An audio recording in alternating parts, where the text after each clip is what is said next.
Misterios al anochecer. Un programa que te interna en lo mejor de los enigmas, en los hechos misteriosos, la cultura y la buena música. Misterios al anochecer.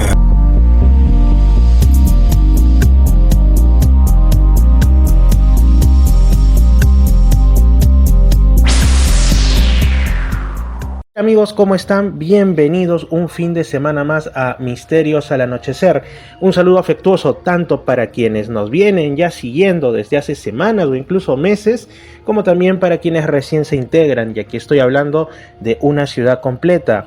Vamos a ello. Primero, de su amigo Fernando Chapi Martínez, quien les habla, como siempre, un servidor para todos ustedes, con lo mejor de los enigmas, los misterios, los hechos curiosos y mucho, mucho más, además de sus pizcas de buena música. Saludos para quienes están a través de los receptores de Imperial 2, 99.5 en todo Lima Sur, especialmente para quienes están en Barranco, para quienes están también en San Juan de Miraflores, incluso en Chilca, donde tengo muy buenos amigos. Un abrazo para todos ellos. También para quienes nos escuchan en Estación Lamas 96.3, en toda la zona del Bajo Mayo, región San Martín, Lamas, Tarapoto y alrededores. Y para quienes nos escuchan ahora, se unen en Arequipa. Vamos a estar ahí después de la medianoche de los fines de semana a través de Radio Arequipa Internacional en los 108 FM y también a través de la internet. Un gran abrazo a Arequipa, ciudad donde he estado hace poquito nomás, donde he estado pasando incluso mi cumpleaños a fines de junio y también de donde es mi familia paterna. Un lugar lleno no solo de belleza, no solo de arquitectura sin igual, las construcciones en sillar. Realmente una historia riquísima, sino también con abundantes enigmas y misterios. La zona de Cotahuasi, del Colca, lugares en los que he podido estar hace tan solo unos días. Un abrazo Arequipa y Radio Arequipa Internacional. Y por supuesto todos los programas se suben a Misterio Infinito Perú en YouTube. Misterio Infinito Perú en YouTube, ahí están los programas uno a uno desde hace ya tanto tiempo que venimos haciendo este pequeño y humilde espacio, pero hecho con todo el corazón.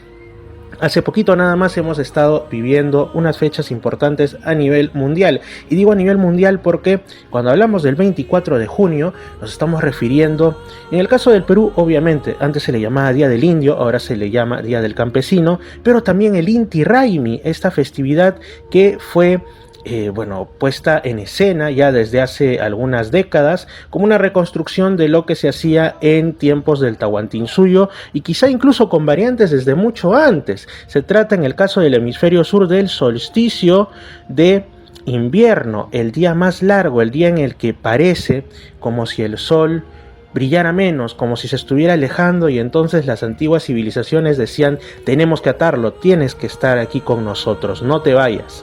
Y después, por supuesto, la victoria o el convencimiento ante el sol para que ya los días vuelvan a ser cada vez más largos, preparándonos mientras pasa el invierno para la primavera, el verano y continúa el ciclo anual. Pero no solo eso, también en la selva del Perú se festeja la fiesta de San Juan. Y no estamos hablando únicamente de la selva del Perú, sino en lugares como Europa, también en puntos de Asia y de otros lugares en realidad que están hacia el hemisferio norte. Se celebra pues lo contrario, con tradiciones que vienen incluso desde antes del cristianismo, desde épocas del paganismo, ceremonias que tienen relación con el fuego, con el calor, porque para ellos es el día,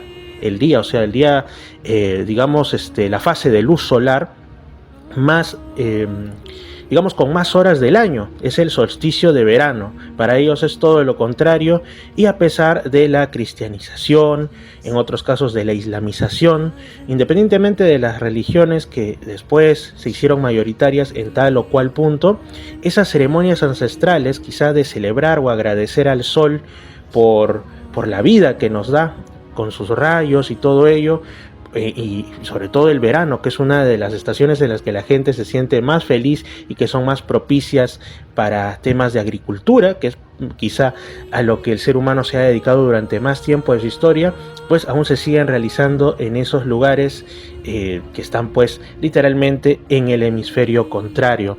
Así es, entonces estamos en fechas muy interesantes. También, por supuesto, ya desde un panorama más de los misterios, se habla de el inicio del fenómeno OVNI, conmemorado un año más.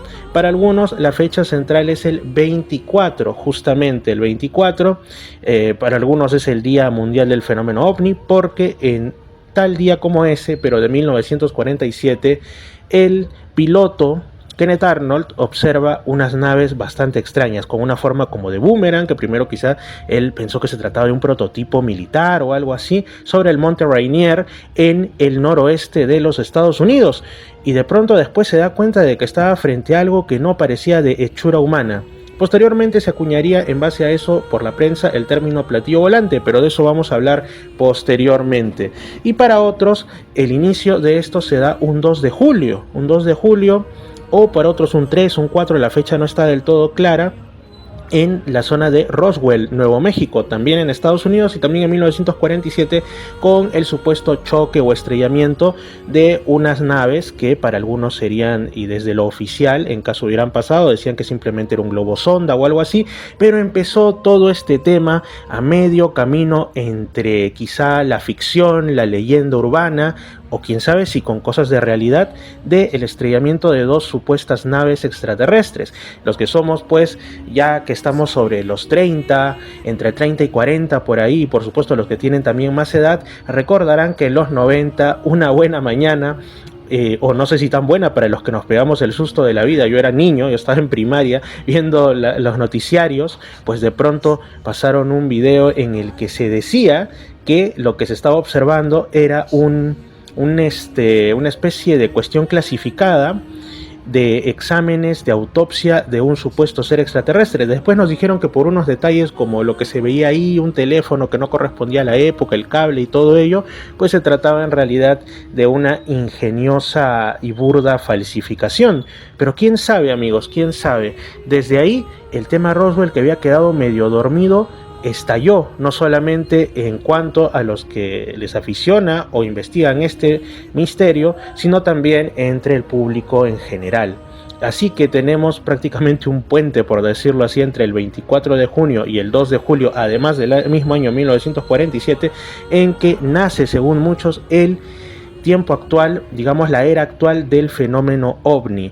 Eso es lo que estamos conmemorando, muy aparte, como digo, de las fechas más civiles o incluso hasta espirituales, como pueden ser la fiesta de San Juan, el solsticio del invierno para quienes estamos en Perú, el solsticio de verano para quienes están en el hemisferio norte.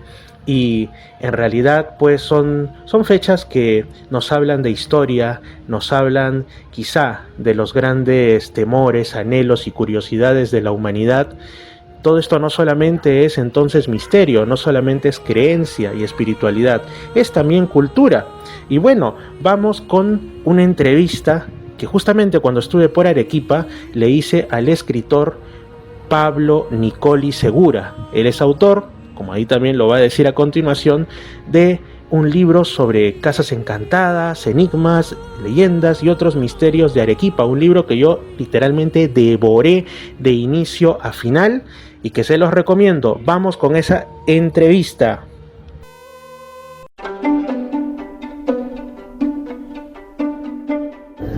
¿Qué tal, amigos? En este momento me encuentro en pleno centro de Arequipa, muy cerca a la Plaza de Armas, muy cerca a la Catedral. Y pues de hecho en este momento estamos 24 de junio del 2023 y no es cualquier día, es el día en el que se conmemora un año más de, tal fecha en 1947 se comenta que Kenneth Arnold, este piloto estadounidense, tuvo en las cercanías del monte Rainier, en el estado de Washington, un avistamiento de objetos que estaban en el cielo, que los pudo ver desde su aeronave y que cambiaron el curso de la historia reciente. ¿Por qué? No necesariamente por su espectacularidad, sino por cómo él se refirió al movimiento que tenían. Los comparó de una manera muy creativa, hasta artística se diría, con unos platillos que alguien hubiera lanzado sobre el agua y pues rebotaran, ¿no? La prensa no sabemos si lo deformó o quiso hacer un resumen y puso que eran platillos volantes. Y ese término ustedes lo deben de conocer porque ha trascendido las décadas.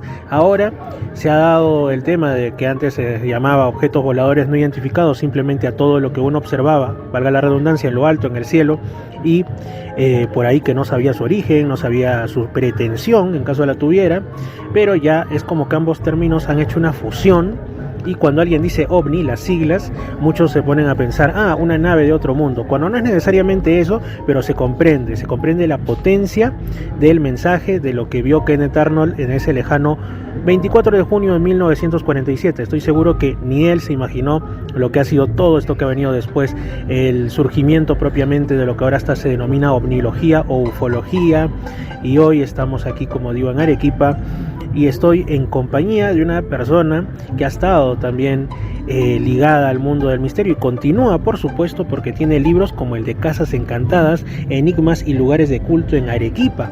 También ha tenido la revista que primero se llamó Fantástica y luego Fantástico. Ustedes, si conocen la revista Lo Insólito de Lima, algo así, pero yo diría que con un toque más local y por ende también más interesante. Bueno, él es Pablo Nicoli, está aquí nuevamente y vamos a hablar sobre algunos misterios de la ciudad blanca de Arequipa. ¿Qué tal, Pablo? ¿Cómo estás? Bienvenido, todo un gusto estar aquí. Gracias, Fernando, encantado de siempre estar en tu programa y bueno, dispuesto a responder esas preguntas sobre los misterios y los enigmas del mundo. Muy bien, Pablo, estábamos hablando, en realidad estamos ya aquí conversando, tomando una cola escocesa, no es cherry sino que es símbolo de la ciudad, su empanadita con rocoto relleno, bastante buena, y de pronto compartiendo historias, ¿no?, de las propias y también las que llegan hasta nosotros. Y entre ellas tú comentabas algunas ligadas, por ejemplo, a la propia ciudad de Arequipa, ¿no? Temas que van desde aparecidos hasta, por ejemplo, un lugar icónico de la ciudad como es el monasterio de Santa Catalina y algo que ocurrió ahí. Yo creo que podemos principiar por ese lado. ¿Qué ocurrió en Santa Catalina, amigo Pablo? Bueno, para los que no conocen, de repente Santa Catalina es un monasterio de clausura de monjas que durante cerca de 4 siglos estuvo dentro de la ciudad, era una ciudadela dentro de la ciudad de Arequipa, y cuando se abrió en los años 70 al turismo, algunas monjitas contaron pues lo que se contaba durante generaciones y generaciones. Por ejemplo, el caso de una monja que quiso escapar y que se metió pues por, vamos a decir, los depósitos de agua, los que conducían a las alcantarillas, y quedó atrapada, y muchos pensaron que había fugado cuando en realidad había muerto y estaba su esqueleto por mucho tiempo debajo del propio monasterio.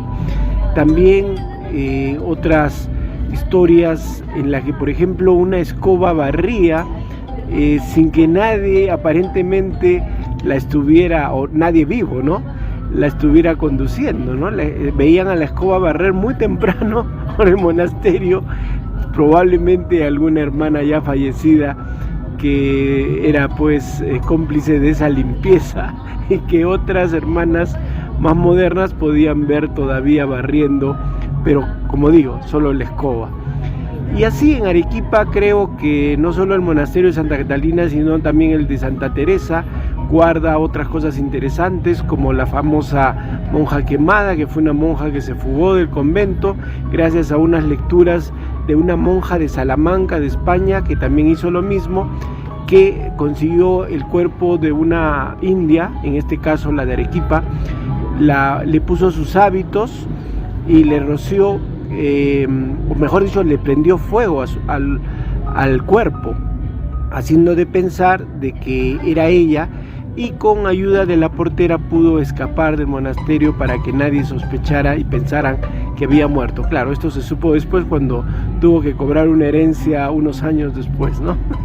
Y bueno, como eso hay muchas otras cosas así, Fernando. Qué interesante, y en el último caso más bien qué inquietante, qué lúgubre. Pero respecto a Santa Catalina, una de las cosas que me mencionaste es que cuando se abre al público, primero a mí me llama mucho la atención, no lo había escuchado antes, he escuchado de apariciones en distintos lugares históricos de aparentes fantasmas que realizan acciones repetitivas, ¿no? Ya sea caminan por un mismo sitio, miran por un mismo lugar, pero en este caso desarrolla una acción que me imagino pues deja también constancia física, ¿no? Deja un piso más limpio en todo caso. O sea, ¿a qué grado? Quizá si lo vemos así, porque muchos dicen los fantasmas a veces recogen sus pasos, otros dicen llevan a cabo acciones que fueron su vida mientras estaban en la carne. Quizá era una monja que pues tenía una cierta obsesión con la limpieza, y aún cuando debió haber trascendido, ¿no?, a otras esferas, decidió quedarse porque no podía con la idea de que nadie más realizase esa limpieza, ¿no?, dejara todo pulcro como ella bien sabía hacerlo. Entonces a mí eso me sorprende, nunca había escuchado algo similar. Pero volviendo a Santa Catalina, yo sé de paso, yo he visitado Santa Catalina en anteriores ocasiones que estaba en Arequipa, y como tú bien dices, es como una ciudadela dentro de otra, y sobre todo la foto clásica que todos se toman en un arco que dice silencio, y silencio es lo que más hay en Santa Catalina. La atmósfera, seas tú de pensamientos muy místicos o no, te arroba, realmente, más que te arroba, te arropa. Es como que sientes que estás en otro lugar, ¿no? Es en otro tiempo inclusive, sobre todo si haces la visita en solitario y en un horario que no esté tan concurrido. Ahora, no siempre Santa Catalina ha sido un lugar abierto al público, era un monasterio de clausura y todo ello, pero hubo un momento en el que tú mencionas que debido a los avatares de la economía y de los tiempos mismos, se abre una parte al público. Es ahí cuando ocurren, también estabas contando cuando estábamos off the record, cuando no estamos grabando, otros sucesos por ahí. Por favor, coméntanos un poco más de estos misterios de Santa Catalina. Así es, Fernando. Bueno, por ejemplo, Sorana de los Ángeles Monteagudo ha sido probablemente la monja de clausura más conocida del monasterio. Ella llegó a ser priora y bueno, está en camino de santidad, ¿no? Incluso el Papa Juan Pablo II vino en algún momento para llevarla, pues, o el proceso se agilizara. Dicen, ya esto es una cuestión más bien histórica, de que la disciplina que ella llevaba a las monjas era muy férrea, muy dura. Entonces, algunas monjas, según cuenta el libro del convento de Santa Catalina del historiador Dante Segarra, refieren que quisieron envenenarla y le pusieron veneno en la sopa. Aparentemente no llegaron a cumplir su cometido, probablemente Sorana haya sufrido el maltrato físico de lo que es tomar un veneno, pero al final salió adelante, y esto pinta un poco cómo era la vida dentro del monasterio, que no siempre era un lugar muy santo, que digamos, sino que podía ser un infierno también, ¿no? Así es, eso es la nota histórica. También por ahí han ocurrido otros sucesos extraños, me imagino hasta la actualidad, en que las personas, pues, sobre todo, quién sabe, algún testimonio habrá, quizá lleguemos a saberlo en algún momento, de alguien que transita en estos días por sus calles, pero son calles en todo el sentido de la palabra, en solitario, y de pronto quizá ve una escena que no debería estar ahí. Pero muy aparte de eso, también estabas comentando de casos, no sé si lo quieras contar con o sin nombre, por ejemplo, de una persona aquí en Arequipa que se comunicaba con una persona fallecida a través de un espejo. Esto es algo también totalmente inaudito para mí. He escuchado, he leído, me han contado, he vivido muchas cosas, y de los espejos se cuentan otras tantas, como que no debes dormir frente a un espejo, cosas que van más por el tema de la superstición, ¿no? Pero, ¿cómo fue esto, por favor? Sí, más o menos finalizando los 70, una jovencita fue encontrada por sus amigos o amigas de colegio, pues muy sucia, y cuando le preguntaron por qué no había ido ese día a clases, la encontraron a la salida. Ella dijo que había estado en el cementerio en el que días antes había fallecido su padre. Pues bien, en el año 85, vamos a decir varios años después, yo formé un grupo con algunos amigos buscando historias, ¿no? Nos decíamos los cazafantasmas. Y ella nos refiere junto a su esposo, me acuerdo, en la sala de su casa, ya casada, de que su padre se había comunicado no solo con ella, sino con el resto de la familia, después de muerto, a través de un espejo que estaba en una de las habitaciones de la casa. Y durante estos 40 días que sucedió esto, el papá fallecido les daba consejos a toda la familia. Eran unos minutos, se despedía hasta el día siguiente.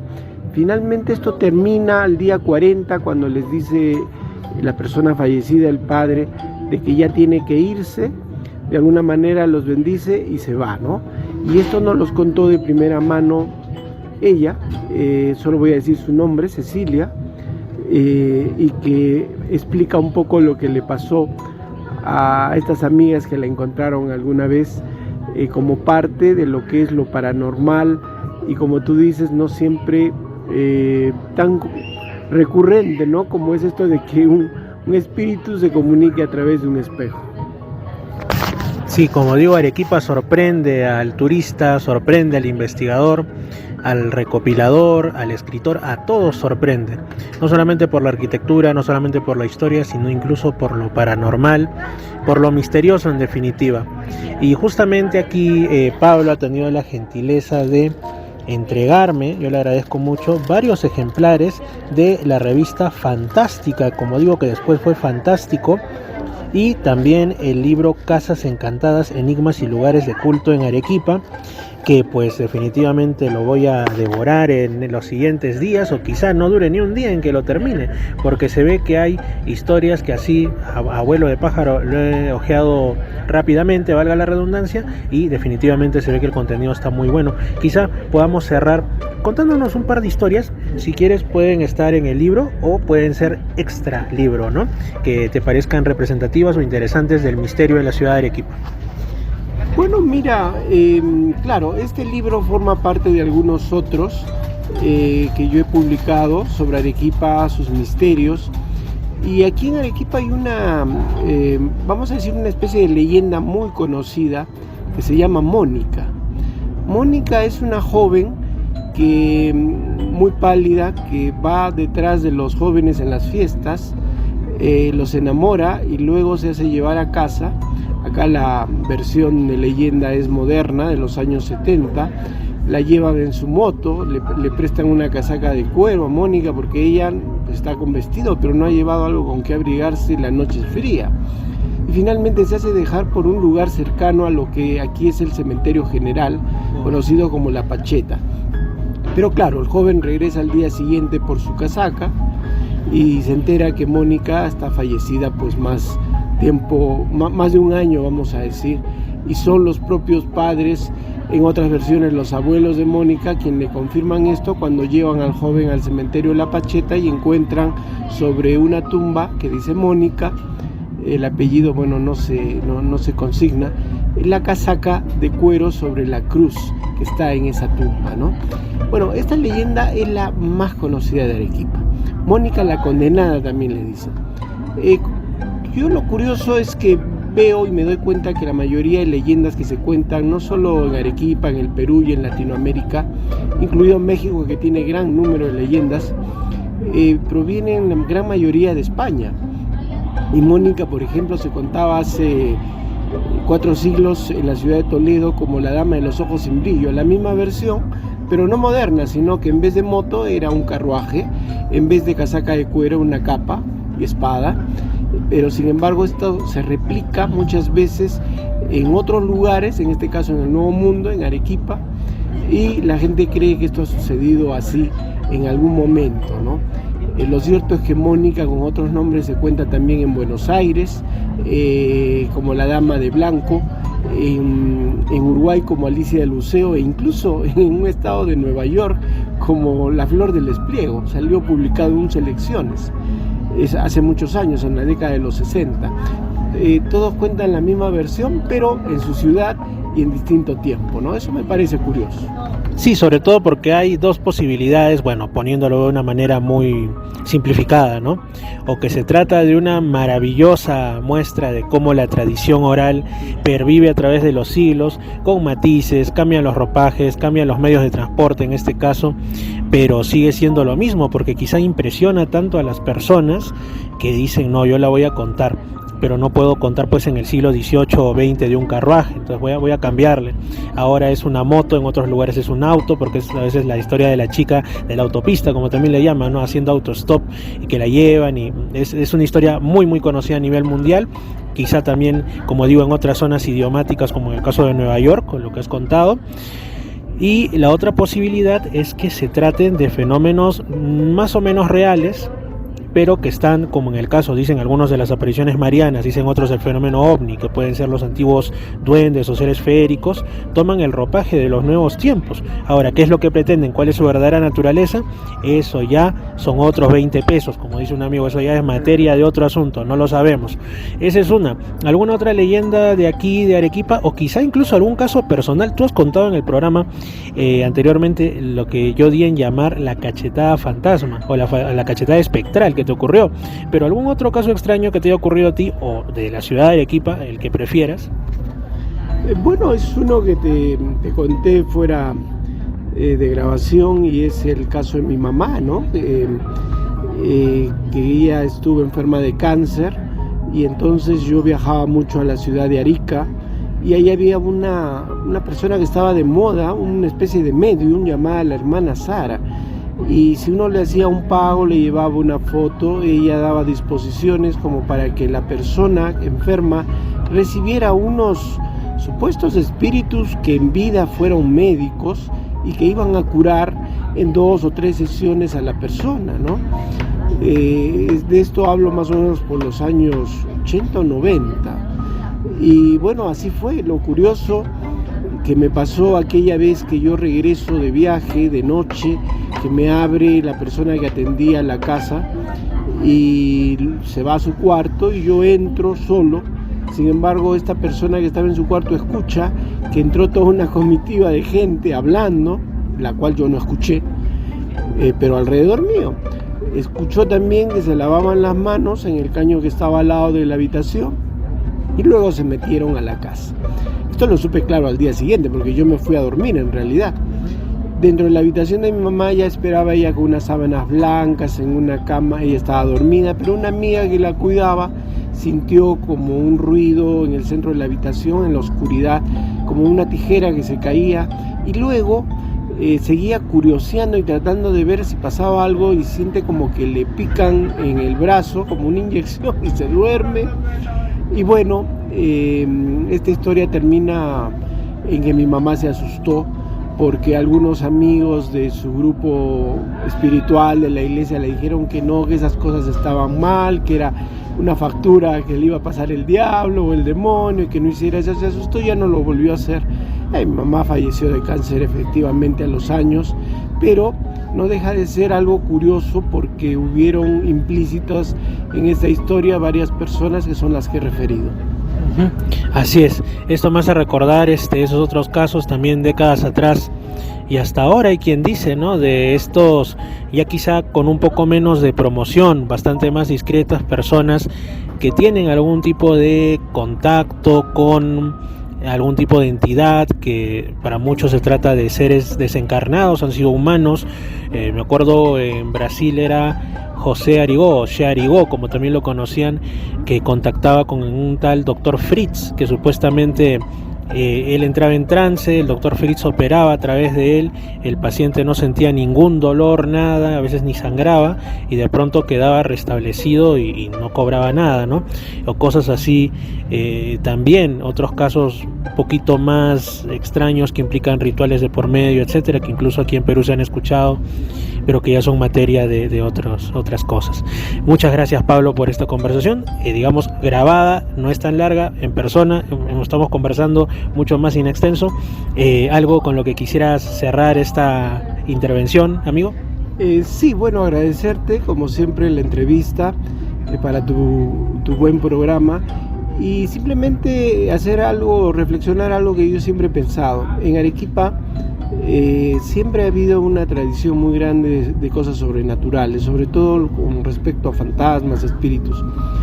Alguna vez leí que las piedras oscuras como el granito atrapan este tipo de energías o las atraen. Yo pienso que la piedra blanca sillar, siendo blanca, quizás las atrape mucho más, y por eso la gran cantidad de historias que se cuentan en esta ciudad, Arequipa.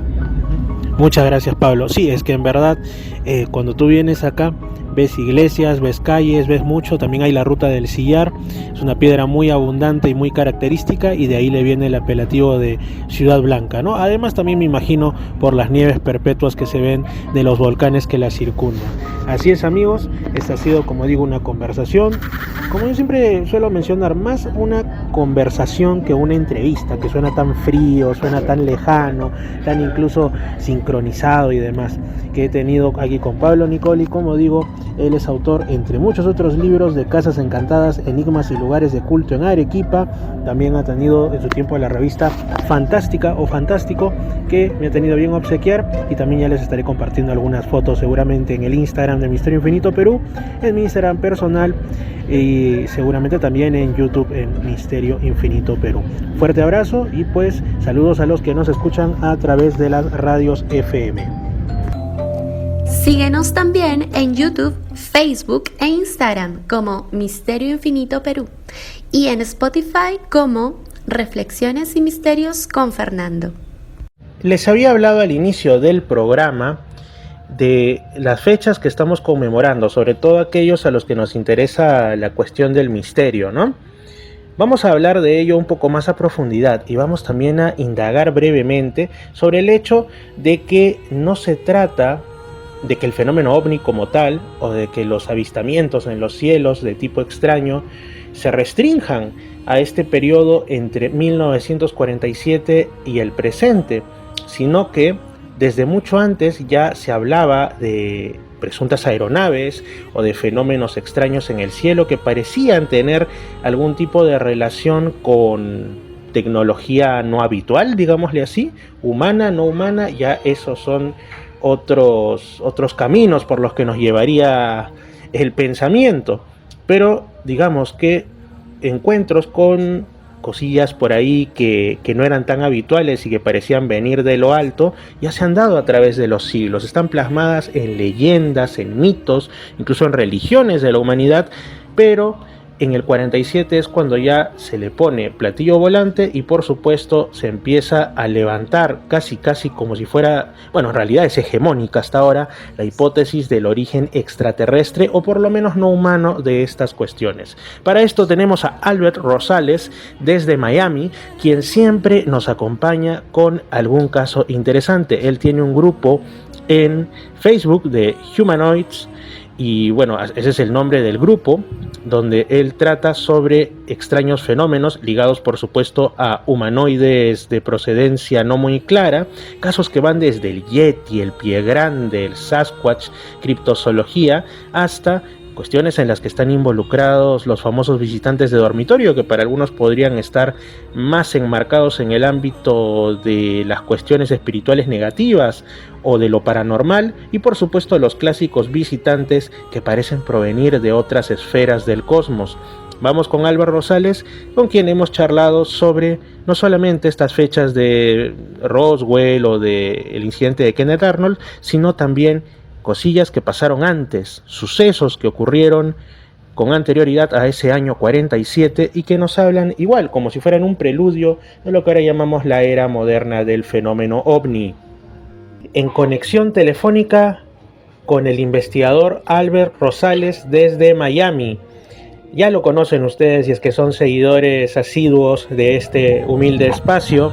Él siempre suele sorprendernos desde su grupo de Facebook, que también ya nos comentará al respecto, como lo ha hecho en otras ocasiones, en el que hace una sorprendente recopilación, comentarios también de casos no solamente relacionados a humanoides, que esa es una de las palabras que está en el nombre de su grupo, sino otras situaciones que parecen involucrar viajes en el tiempo, distorsiones de la realidad, críptidos, seres imposibles y demás. Digamos, es un grupo de Facebook muy interesante dedicado al misterio. Él también tiene libros, y pues ahora vamos a hablar sobre un par de fechas muy especiales que estamos pues en medio de ellas. ¿Qué tal, Albert? Bienvenido una vez más. Gracias, Fernando. Estoy aquí en Miami, un poco de calor, pero de lo más bien. Ya ahora mismo pasamos la fecha muy importante, que es supuestamente cuando empezó la era moderna de los ovnis, junio 24. Así es. El encuentro de Kenneth Arnold ahí en Rainier, Washington, del 47. Sí, cuando ahora nos estamos acercando a otro que es más importante. Exacto. Me refiero al estrellamiento o el choque de un ovnis en Roswell. Yo creo que fue julio 3 o julio 4, uno de esos días. Sí, hay también una cierta discusión respecto a qué día fue, porque para algunos fueron dos objetos, uno poco antes que el otro, y para algunos fue la noche del 3, otros fue el 4, lo cual sería una fecha muy patriótica, ¿no? Porque es justamente el día de la independencia de los Estados Unidos, curiosamente. Y también hay una cierta, digamos, un debate amistoso que siempre hay por estas fechas, porque algunos dicen no, el que debería ser conmemorado como Día Mundial del Fenómeno OVNI o del inicio de la era OVNI moderna es el 24 de junio por lo de Kenneth Arnold, ¿no? Donde se acuñan después por la prensa este apelativo de platillos volantes que hasta ahora se utiliza, ¿no? O Flying Saucers, bueno, y otros dicen no, más importante, tal como tú bien lo has apreciado, es el hecho de Roswell, que ocurrió pues a inicios de julio, pero es como una horquilla de tiempo increíblemente de pocos días, porque ocurrió en el mismo año 47, entonces parece que los cielos estuvieron bastante movidos sobre el país norteamericano en esas fechas de ese año, ¿no? Mira, yo creo que algo ocurrió definitivamente en el 24 y después en Roswell yo creo que fueron más de un objeto que cayeron. Puede ser que hayan sido 3 o 4. Algo ocurrió que causó esos incidentes o accidentes que desde hoy hasta hoy estamos hablando sobre eso. Y yo creo que sí, que algo ocurrió en Roswell, muy importante.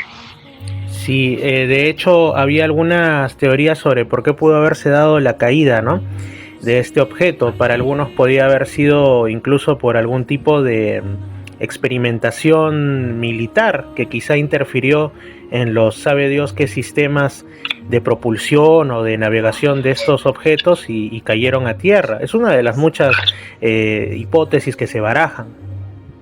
Sí, porque acuérdense que la base americana ahí de Roswell, había una base ahí de la Fuerza Aérea, era una base con capacidades nucleares.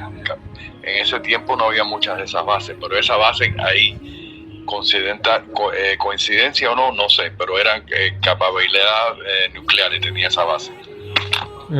Exactamente. Y bueno, a partir de ahí dicen que se inicia la era moderna del fenómeno OVNI. Para ti, a ver si nos puedes quizás hacer una apreciación y de paso también para quienes sean un poco más nuevos en esto, por ahí un recordar de qué es lo que pasa con Kenneth Arnold en ese 24 de junio del 47. Bueno, él había salido con otras personas, pero él estaba en su avión solo, en busca de un avión del Army de Estados Unidos que había desaparecido en la montaña, en Rainier. Se dice después que el avión apareció destruido, pero no encontraron a nadie adentro o afuera de los tripulantes, pero eso no sé seguro. Entonces él estaba en la ayuda, en la búsqueda de ese avión que había chocado, cuando vio un reflejo sobre la montaña y pensó que eran unos de los nuevos propulsión a chorro aviones, pero no, cuando se fijó bien se dio cuenta que eran como unos objetos en forma de, no eran exactamente platillos, eran en forma así como de una no sé decirlo, creo que era tipo ala delta o tipo boomerang, ¿no? Un tipo boomerang más pequeño, sí, exactamente, boomerang, y eran de metal y lo sorprendió tanto que él aterrizó después que vio eso y y llegaron los periodistas, y uno de los periodistas dijo, entonces ¿cómo volaban estos objetos? Entonces era como un platillo cuando lo tiras por el agua y brinca, y ahí originó el tema de platillos voladores, porque el periodista dijo, como un platillo que tiras al agua y vuela así cuando choca con el agua 2 o 3 veces, así como se movían. supuestamente. Y el nombre platillo volador quedó pegado desde ese momento. Así es, en realidad surge de un error de apreciación o quizá de difusión de la prensa. Uh-huh. Y lo extraño es que después empezaron a haber incidentes con objetos parecidos a platillos voladores. Exactamente. El típico disco con la cúpula empezaron a verse, y no solo después del 24, antes también hubieron casos, pero esos casos de arte muy poco conocidos. Muchas personas no hablaban de eso, no se conocían mucho, pero hubieron casos antes del 24, muchos. Exacto. Y después de ello, bueno, también hubo antes, para otros la fecha es esa, ¿no? El incidente de Trinity. Eso fue en el 45, exacto. Por eso digo antes. Salió un libro nuevo salió ahora de Jack Vallée, yo creo que Paula Harris, y estos de unos hermanos que encontraron un objeto que parece que se había estrellado en el desierto ahí, también en Nuevo México. Por alguna razón Nuevo México ha traído muchos de estos objetos que se han accidentado. Y hay muchos debates sobre este caso, otros dicen que no, otros dicen que sí. Pero yo creo que sí ocurrió, porque los testigos parecen sinceros y no han ganado nada por haber inventado una historia así. ¿Y para qué inventar una historia que encontraron un platillo chocado en el 45? Uh-huh. Bueno, hay otros reportes antes también, como en Alemania, supuestamente en Polonia, en la frontera de Alemania y Polonia en el 37 cayó un objeto ahí. Se dice que Hitler envió ahí puede ser que haya recuperado algo, no se sabe todavía, porque los alemanes estuvieron experimentando con esos tipos de objetos, de tipo de disco, supuestamente a finales de la Segunda Guerra. No se sabe después qué pasaron con esos objetos.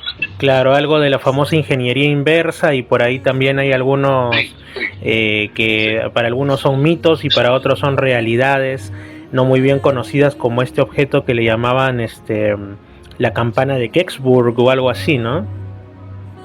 Sí, la campana de Die Glock, como decían los alemanes. Claro, Die Glock.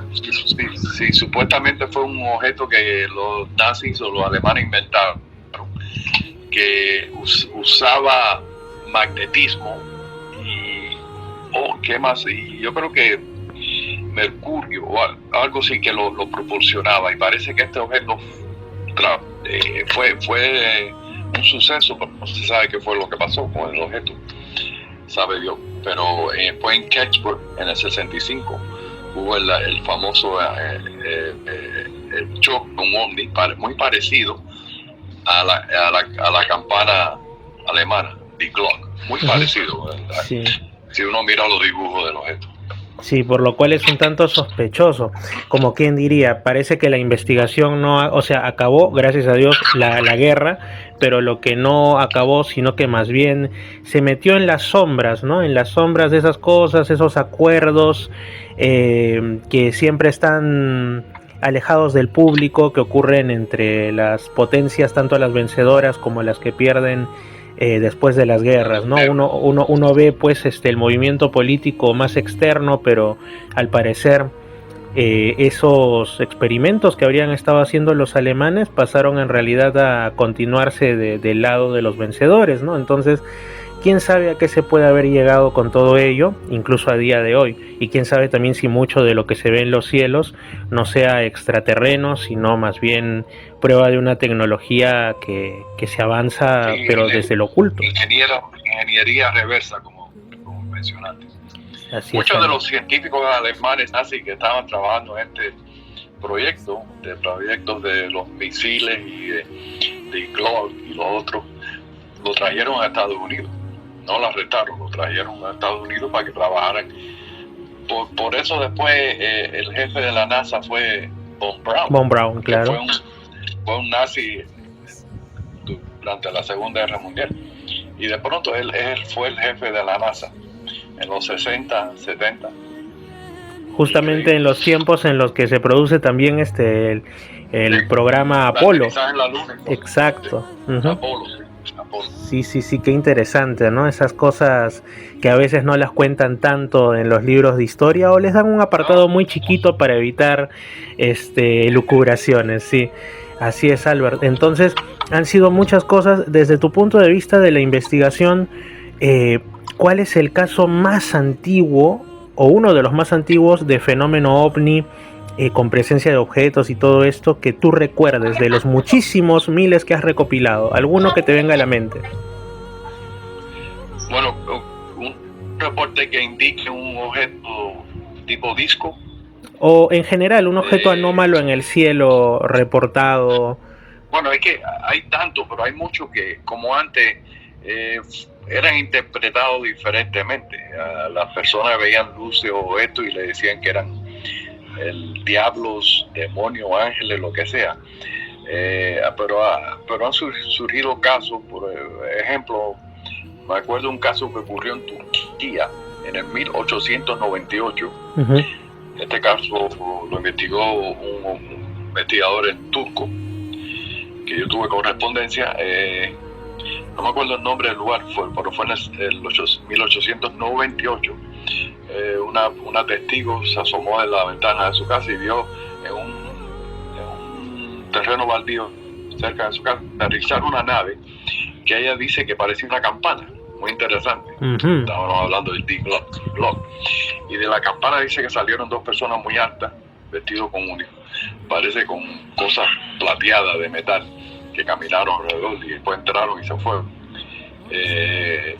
Hubieron otros incidentes, pero muy interesante que esto es un caso de 1898 que es como al parecer hubiera ocurrido en estos tiempos, en los 70, 80, sí. Muy típico de los casos ovnis. Sí, también hay otro caso antiguo de Japón, si no me equivoco, ¿no? De un objeto que cae en el mar cerca de la costa, surge creo que una especie de ser femenino. Uh-huh. Este es en los 1800, al principio de los 1800, 1809 o algo así. Hubieron 2 o 3 casos de un objeto parecido a una campana que aterrizó en la costa y los pescadores se acercaron y había una mujer adentro del objeto, uh-huh. Tipo humana, y el objeto flotaba en el agua y se acercaron, pero no, ¿sabes? Tenían miedo de acercarse mucho y tenía como una cúpula de cristal que se veía la mujer adentro parada del objeto mirando hacia afuera. Uh-huh. Y después dice que se fue, pero es un caso muy interesante. Sí, sobre todo porque si lo pensamos desde las interpretaciones, si hubiera ocurrido un objeto luminoso con una mujer dentro de una cúpula que parece de vidrio, y eso hubiera ocurrido pues en la Europa o la América hispana de repente, o un poco más o bastante más al sur de Japón, en las Filipinas, ¿no? Que es un país cristiano, digamos en el siglo XIX así, quizá hubieran pensado que era la Virgen María sobre las aguas o algo así. Claro, hubiera sido interpretado de esa manera, religiosamente. Uh-huh. Como muchos de estos casos que yo creo que tienen más conexiones con algo extraterrestre. Exacto. Que aunque es muy controversial el tema. Sí, definitivamente. Pero sí, hay una conexión ahí. Uh-huh. Y bueno, quizá para ya ir a la segunda parte de la concluyente de esto, de este recordar de estas fechas tan interesantes, quizá también, aunque creo que esto es muchísimo más conocido, una manera de resumir y apreciar lo que ocurrió en Roswell por tu parte. Bueno, en Roswell, como expliqué hace poco, yo creo que cayeron más de un objeto. Uh-huh. Puede ser que cayeron 2, 3 en diferentes lugares cerca de la misma zona. Hay un lugar que se llama El Capitán, que ahí se cree que cayó uno, cerca de Roswell. Y hay uno, se cree que se quita de Socorro, donde hubo el incidente en el 64 con el policía. Con Luni Zamora. Luni Zamora, exacto. Uh-huh. Yo creo que ahí ocurrió algo. No sé si fue interferencia en parte de la base que había ahí americana, que tenían capacidades nucleares, o otros dicen que fue un radar nuevo que estaban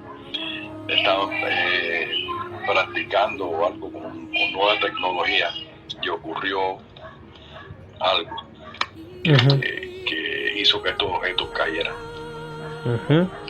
Así es, y lo curioso, ¿por qué se le denomina pues el inicio de la era moderna del fenómeno ovni? Y es que a lo que siempre hay que aclarar y hacer énfasis es que no es que antes no hubieran habido avistamientos de objetos extraños, sino que a partir de ahí es como que las inteligencias detrás de estos avistamientos se dieran cuenta que ya la humanidad los tenía, nunca mejor dicho, en su radar, que ya la gente estaba asumiendo que podían ser seres de otros mundos y que ya, por Claro. decirlo así, habían salido a la palestra. Entonces, Bueno, es cuando... Ujú. sí, había cambiado todo.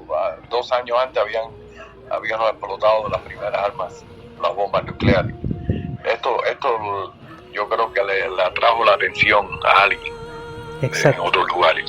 Y a partir de ahí empiezan a registrarse todo lo que ahora conocemos y que para algunos hasta ahora ocurre de una u otra manera, los casos de contactados, los mensajes mesiánicos, las apariciones masivas de objetos en el cielo, y todo lo demás que también se acrecienta cuando poco después ya se produce las primeras salidas del ser humano al espacio en las naves del proyecto Apolo o en los satélites y bueno, y todo el tema de los cosmonautas rusos.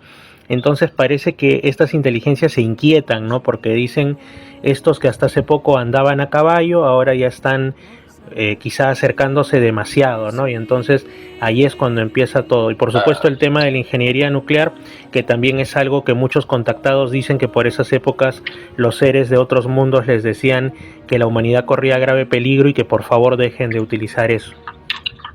Es una energía limpia, pero una energía peligrosa también, que puede traer consecuencias y se puede, también lo usan para guerra, no para energía solamente.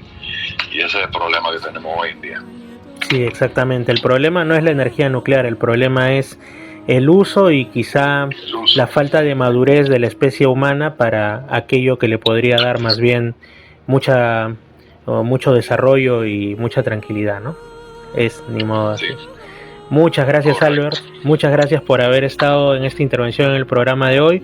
Te mando un fuerte abrazo hasta Miami. Dale un saludo a tu padre, dile felices día de cumpleaños. Cierto, también. Hoy que estamos grabando esto, 29 de junio, es cumpleaños de mi padre. Y bueno, unos días atrás fue mi cumpleaños también. Gracias, Albert. Daré presente tu saludo. Y saludos también hasta allá, hasta Miami.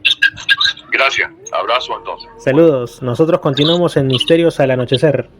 La música de los enigmas también suena en Misterios al Anochecer.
Misterios al anochecer. Hemos estado escuchando no solamente la conversación, a mí me gusta llamarles así, más conversaciones que entrevistas, porque entrevista, pues, si bien hay distintos tipos, suena muy parametrado, ¿no? Suena muy como a cuestionario, al menos en el pensamiento de la mayoría de personas. Y no se trata de eso, se trata que las personas que acceden a conversar con el programa pues la pasen bien y que todos junto con ellos vayamos discurriendo por distintos temas interesantes del misterio o de aquello que nos esté reuniendo en ese momento. Bueno, Albert Rosales tuvo la gentileza de conversar sobre el tema de lo que ya les venía mencionando minutos antes.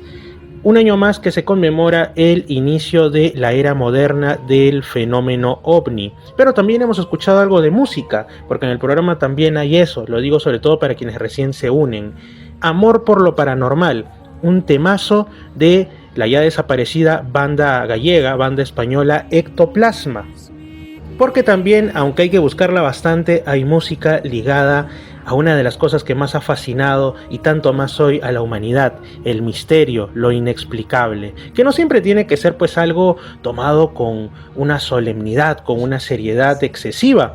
También podemos poner algo de música y pues es parte de la cultura humana, y la cultura humana incluye por supuesto también divertirnos un poco. Antes de finalizar, porque ya estamos en los últimos minutos, para quienes nos escuchan por Radio Arequipa Internacional y también por Estación Lamas, unas últimas noticias que han estado ocurriendo en estos días. El 26 de junio en Francia, bueno, en la zona de los Pirineos, que es el límite con España, concretamente con la Comunidad Autónoma de Cataluña, ocurrió algo interesante en el atardecer, como digo, del 26 de junio. Un extraño rastro, una figura casi como si se tratase de una serpiente en los cielos, ¿no? Como si fuera el Amaru de nuestros antepasados en los cielos de esa zona, pero que además se hizo tan grande y tan visible que no solamente se observó en el sureste de Francia, sino también en buena parte de España y por supuesto en Andorra, que está en medio de los Pirineos. La gente empezó a decir: ¿de qué se trata esto? ¿Será acaso de fenómeno ovni o de actividad meteorológica desconocida? ¿O acaso ha llegado un objeto desde el espacio de tipo meteórico? Pues no, al final se llegó a la conclusión, vamos a creerles por supuesto, de que se trató del lanzamiento de algún tipo de misil que pues no acabó bien y dejó una errática estela en los cielos. A algunos comentaristas en internet esto les recordó un suceso ocurrido muchas décadas atrás en las Islas Canarias, pertenecientes a España, donde una noche se observó un gran paraguas o cono de luz, ¿no?, que muchos atribuyeron a un misil, pero para otros sigue siendo el porque hubo muchas fotografías, una de las imágenes atribuidas a ovnis, entendidos como objetos voladores no identificados, más extrañas de la historia reciente. Pasando a nuestro país, la nota curiosa, digamos la nota humorística dentro del misterio, y que también nos habla mucho de cómo distintas creencias todavía siguen firmemente arraigadas en el imaginario de las personas, sobre todo en los temores hacia lo desconocido y también hacia lo pretendidamente maligno dentro de ello, pues ocurrió en Huancayo, y resulta que era uno de estos tiktokers, youtubers, uno de estos que ahora se les denomina influencers, que había decidido salir pues por ahí a hacer de las suyas en plena madrugada, disfrazado de un personaje de el anime Dragon Ball. Y la gente pues lo ve vestido de esa manera en horas de la noche, en calles frías y solitarias, y pensaron que se trataba del mismísimo Satán, pensaban que se trataba de una manifestación demoníaca, y obviamente casi lo linchan porque pues era algo en realidad desubicado. Cuando nosotros vamos a un lugar debemos informarnos de las creencias, al menos de forma básica, de aquel sitio en el que estamos siendo bien recibidos, en el que somos pues turistas o personas que llegamos a residir, y no hacer ese tipo de cuestiones que son totalmente desubicadas. Respeto ante todo, amigos, a cada lugar al que vayamos. Finalmente, pero no menos importante, sino incluso más extraño, hay una asociación, una sociedad en los Estados Unidos, la Singular Fortean Society, que en su nombre obviamente hace referencia al gran Charles Fort, uno de los pioneros, por no decir el pionero, de estos temas del misterio a inicios del siglo XX con su libro de los condenados, ¿no? Bueno, la Singular Fortean Society se puso en contacto recientemente con un investigador en Texas que dijo que había observado a una extraña entidad espiritual mientras iba a realizar una investigación de cuestiones del misterio. Esta noticia, por supuesto, apareció en el sitio web de esa asociación el 24 de junio del presente año. Supuestamente este investigador de 57 años de edad